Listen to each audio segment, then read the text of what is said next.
I'm Eric Boehm, curator of aviation, with Mike Massimino, former NASA astronaut and senior advisor of space programs at the Intrepid Museum.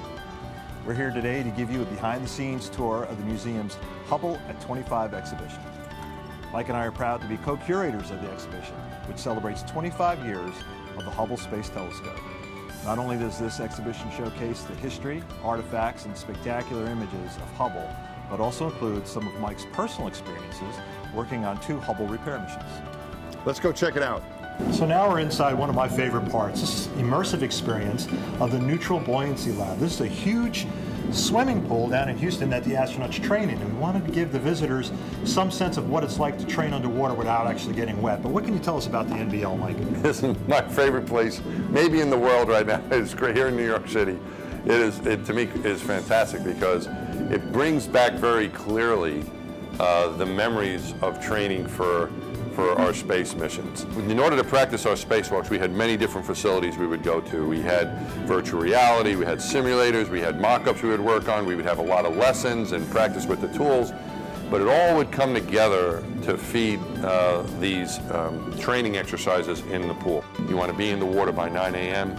and start your spacewalk. You'd go to the airlock, and you'd start just like you would. You'd run that start to finish. It would take the whole day.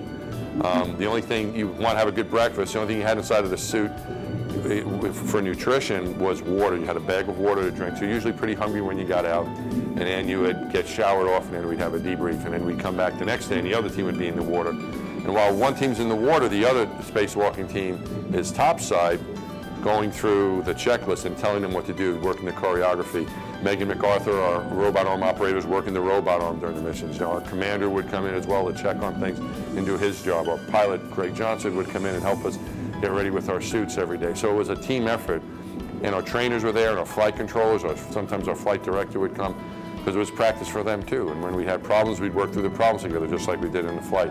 So for every hour on EVA in space, you have up to 15 hours in each one? Yeah, at least. In fact, for us, it was more like 18 if you count. Like we had some cross training.